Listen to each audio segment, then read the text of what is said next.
Hey, this is Samantha once again. We're back to the videos of the paid request. This time for Guillermo. Thank you so much for that. For those interested in requesting any type of videos, feel free to send it either directly to my PayPal or join my Patreon. Both links are down below in the info box. And this is for the film Here for Blood from 2022, which is pretty much... It starts off as a home invasion film. Then you find it was a bit of a cult member film. Then you find out there's a little bit more supernatural. And then there's a little bit of a splatter movie. And is that a bad looking film? And like in terms of the cinematography, there's a little bit of a slick production. There's definitely some fairly decent gore, gags, and splatter. And it definitely is a movie that's meant to be fun. It's meant to a bit of a tongue-in-cheek quality to it. And overall, I didn't mind it for what it was. Although I could see there's some missed potential in the idea. Because the setup is you have this lady named Phoebe who she has 3 jobs. She's got college. She's stressing out, but she also has this babysitting gig, but she can't really do it to babysit this little girl named. I think her name was Grace. I'm bad with names, but I think her name was Grace. And so Phoebe decides, hey, you know what? Let me get my boyfriend. Maybe he'll help me out. And asks her boyfriend to take the babysitting gig for her. And the thing is, her boyfriend happens to be a professional wrestler. And the first time we see him, he's in the part of a wrestling match. And this actor named Shawn Roberts, who is definitely the best part of the movie, because I wasn't sure about him at first, acting wise, but the more I really grew to like him, and I think he was giving some very fun lines, and he had some nice, the way he said it, the delivery of the lines, I thought he did a rather good job with.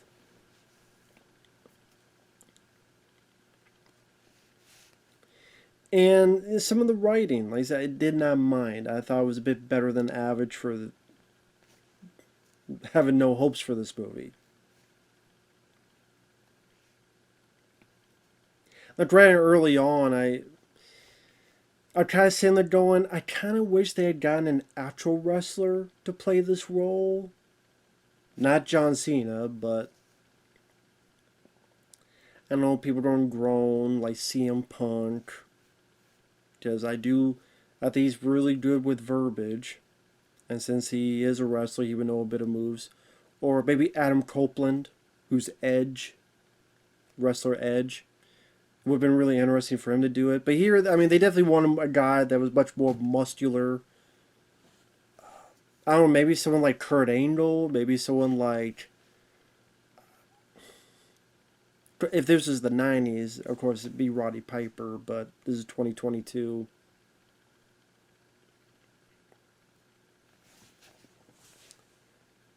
You know, as much as I get annoyed with The Rock and being everything, if he was in this role and, like, you guys stick to the script, but show what you could do wrestling move-wise, it actually would have worked out well. But at the same time, I did like Shawn Roberts and his delivery of the lines. It's just with the rest, I think they underutilized the whole wrestling gig. I think that's something they did not take full advantage of at all. There are moments, but I think there's a lot more you could have done with the idea that he was a professional wrestler. Because even like when you see his wrestling match, it's kind of like they're hitting each other, but it's almost as if the wrestling match is for real. Because by this point, we know how a wrestling match goes. You know, there's going to be speaking to each other, calls of moves to each other. They don't do that. They're acting as if, you know, this is real. And then the guy's finishing move is a vertical suplex. You know, grab it and come all the way back. I'm like, that's your finisher? I've watched a lot of wrestling. I don't know if there was ever a wrestler whose finishing move was just a suplex. He suplexes the guy, pins him 1, 2, 3. I'm like, you don't even give him like a finishing move, whether it be like a DDT. He'll take one, a DDT, a Stone Cold Stunner, Torture Rack, Pile Driver. Well, he's like a Pile Driver or something, but no. That's what I mean. Like, they try to take a lot more advantage with the wrestling gig.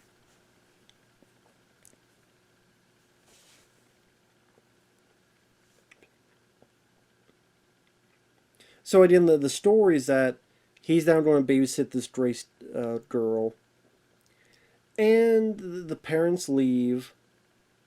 The way they acted, I thought there was something up with them, which I'll get to in a minute. And I do like that Shawn Roberts' character and the little girl, they actually worked really well together. You're expecting the typical, okay, he's not going to know what to do around kids, and the girl's going to act like a complete utter brat to him tremendously to the point I won't like her. They didn't really do that. Like, the girl was a little bit standoffish, but not overbearing, not over the top. And she was actually a good actress, the little girl.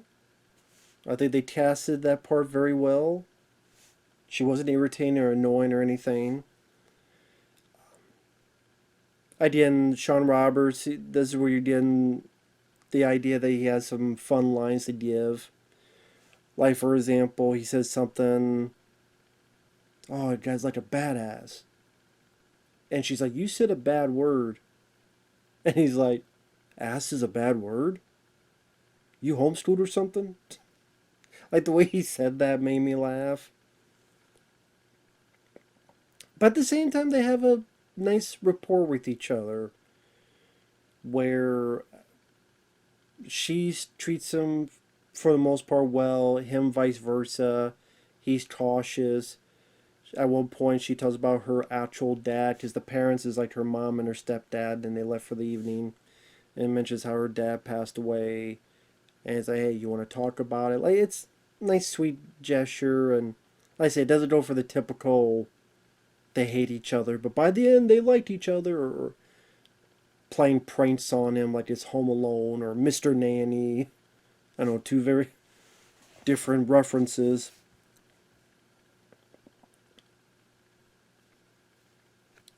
But things take a turn. They order some pizza. Pizza delivery guy's a fan of our wrestler, our lead guy, but soon after he gets killed, and there's people trying to get into the house. These cult members. They all have these masks on. There's about 3 at first, and there's a couple more later. Yeah, this one guy outside, the way I describe him is like a buffed out version of Sting, the wrestler, when he had the crow makeup.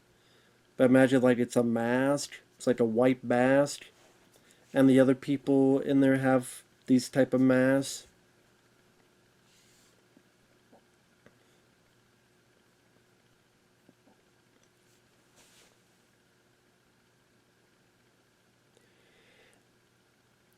And as it goes on, and I know you're wondering why I paused there, I did not mind the film. It was fun for what it was. But I said I think this could have been a lot more. What I mean by that is there's some decent splatter later on. But this really should have been just this guy and the little girl. Him pretend this little girl. You have an army of these cult members. They think this is a piece of cake. Maybe other people, if you need a body count, whether it be neighbors, whether it be the cops, whoever gets involved. And it's this bodybuilder. Looks like a bodybuilder, but this wrestler just doing all these crazy wrestling moves, hip tosses, suplexes, all sorts of stuff against these cult members. And then we find out that they could pretty much be possessed. Go even more full tilt into Evil Dead type of territory. They go a little bit in that direction, which is fun, but I just think there's a lot more. I don't know if that's because of the director, because of the I would say the budget, but look at Evil Dead, Evil Dead 2, Dead by Dawn, what they were able to do. So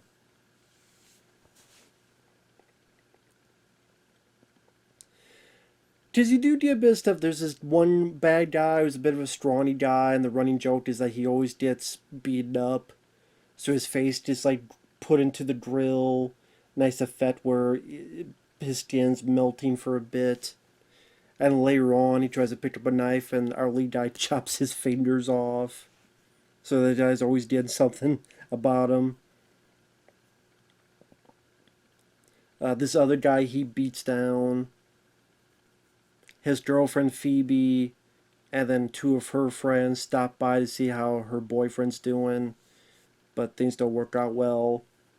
A couple of them get into the house. I do like the line where our lead guy's like, "I think I know what's going on.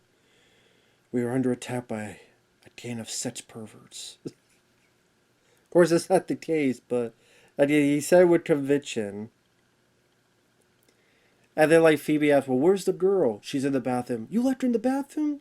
"What? She's got toys and shit. She's fine."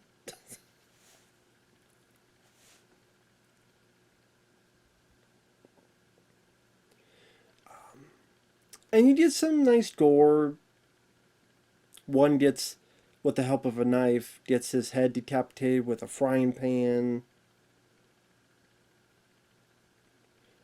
There's one zombie, someone that comes back, someone that turns to a zombie, and the guy's able to get him down and kill him with a bunch of elbow drops. And I like that bit. I'm like, yes, use more of the wrestling. This is one weird thing where one of the villains has a zombie head that always keeps saying, "Feed me." I will say that got annoying after a while, but I like the look of it. It almost looks like the Tar Man from Return of the Living Dead. The head. I swear, it does look like the Return of the Living Dead Tar Man's head. Feed me. But I will say I did kind of laugh at that. It was done practically with puppetry, and that reminded me of old school effects as it was, and I got a kick out of that. And the way it would kind of look at people and kind of like, oh, just the way it looks and the. I'll just say that it got some chuckles out of me.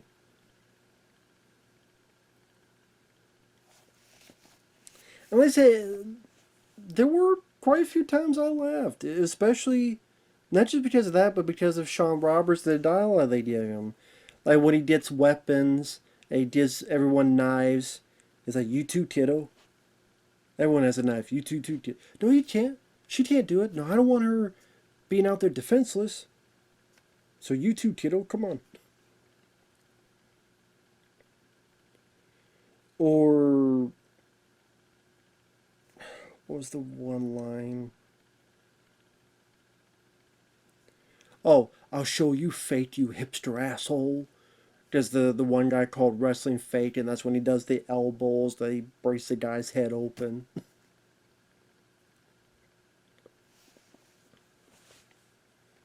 But again, this might have been something that either because the directors had not done much or they were hampered by the budget, that it does feel like a fairly small movie because it's either the house or this barn nearby where the other cultures are hiding doing their ceremony. I thought the third act could have done a lot more. They did more in the spoilers. That's why I keep pausing because I don't know how much to give away. I do think it's worth at least one watch. I think it's a fun enough movie for those who like humor and gore. Little bit of Evil Dead variety later on. But you find out that the mom and stepdad are involved. I thought that was predictable because I knew something was up with the way they behaved, certain stuff they said. I might, I would not be surprised if something was up with these two. So I was able to predict that. I didn't mind the actress who played Phoebe, but I didn't admit, part of me just wanted the wrestler and the little girl alone, because I thought their chemistry actually worked well together. I thought the wrestler guy got his ass kicked a little bit too many times. I understand that I want him to be a one man army like Steven Seagal, no one did hit me. I'm not saying it needs to be that, but like I said, I just utilize the wrestling motif more. How if you did a character who's a wrestler and you're doing a bit of a splatter movie, how do you not get the idea to like do a pile driver and then when he comes down the head blows up?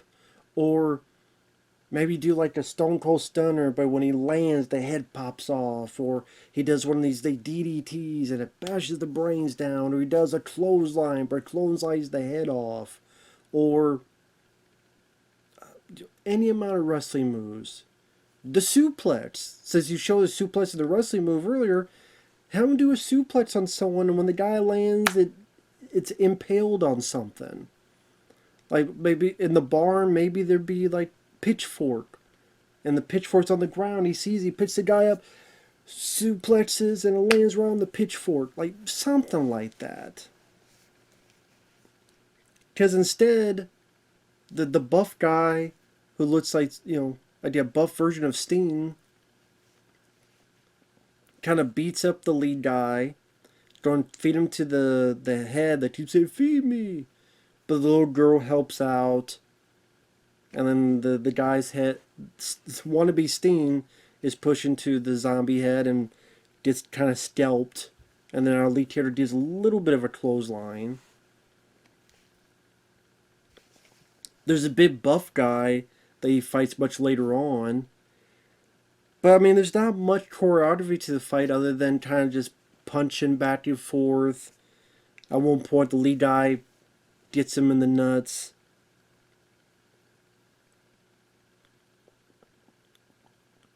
But it's mostly just punches, which I thought a lot more could have been done with that. Again, pile driver, suplex, like that would have been part of the fun. When they get to the barn, sort of the head cult members like, we need to do this. We need to have these innocent people sacrificed for a tribute. I do like that it plays around with the conventions. Getting heavy spoilers where, oh, a tribute, huh? Well, you'll do. What? He pushes the guy in. Then the guy comes out. Then you think it's going to be this big battle. But then this is where playing conventions goes a little bit the wrong way because the guy's giving this big speech and then the little girl comes in with the car, hits the guy goes back into where he came from, gets destroyed. So you're waiting for this big fight, big battle, it doesn't happen. The big guy he fought earlier comes in, and even then it's okay, now the wrestler's gonna kick his ass and use all these wrestling moves. No, pretty much he gets grabbed. Phoebe, the girlfriend, gets a hook, puts it to the guy. The wrestler, his girlfriend, little girl, pull the chain and it pops the guy's head off. Did done practically, and some nice splatter. But so that was nice to see. But it's like you have this idea of this wrestler, but it's like, oh well, he needs help. He needs help by the little girl. He needs help by his girlfriend because they need to have something to do. And I think for this kind of movie, it would have been better if the wrestler did all the stuff, or at least most of it. Because I know we need the little girl to help. We need the girlfriend to help. I'm like, I don't know. When you look at the cover, it's like when you watch an Evil Dead film. Like you want Ash to do most of the stuff, and he does. Same with the other types of movies like that. You know, Hills of Eyes remake. You know, the character that looked like me, Doug, gets the axe and does this and does that, and other people do stuff, but he does seemingly most of it.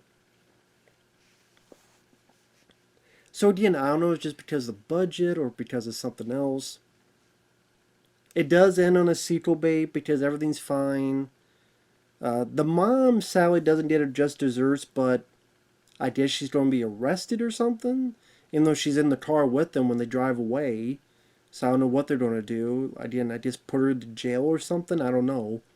But they drive away, and the one guy left is the guy that got picked on. You know, the bad guy that got his fingers cut off and stuff. He's now like possessed like a demon. More so, and he's carrying the disembodied head that says "Feed me." And of course, this isn't going to get a sequel, so it's like you have a sequel bait ending for no reason. And this for me, there's a lot of little issues here and there, because I think this could have been a lot more. There could have been a lot more to it, at least to me. But even though I say that, like I said, there is a lot of elements I do like about it. Shawn Roberts, he was actually pretty good as the lead. I really grew to like him. I liked a lot of his dialogue. He was a likable lead character. The little girl I liked as Grace. She wasn't annoying. She wasn't irritating. She was actually endearing. And I thought her and her babysitter, they had good camaraderie. That's why I think you only needed them. I don't think you needed the girlfriend character. In fact, I think it would have worked out fine if she just arrived and then she sees all the carnage and it's like, hey, honey, well, babysitting's a lot tougher than I thought. Or is it, some kind of, one-liner.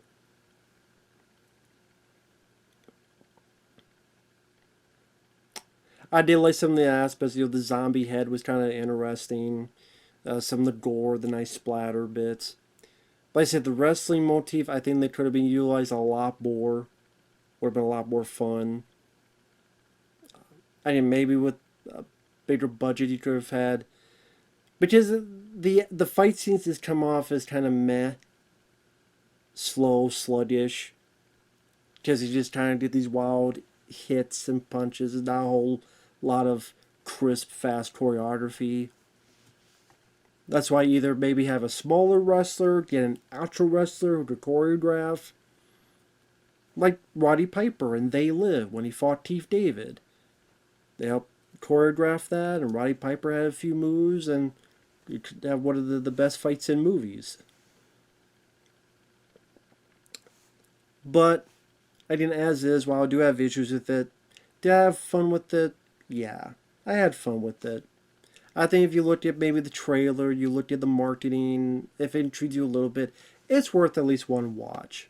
Especially if it's a rainy day. It was fun for what it was. Probably nothing I would ever see again, but overall, didn't mind it. So, with that said, thanks for watching. We'll see you guys later. Bye-bye.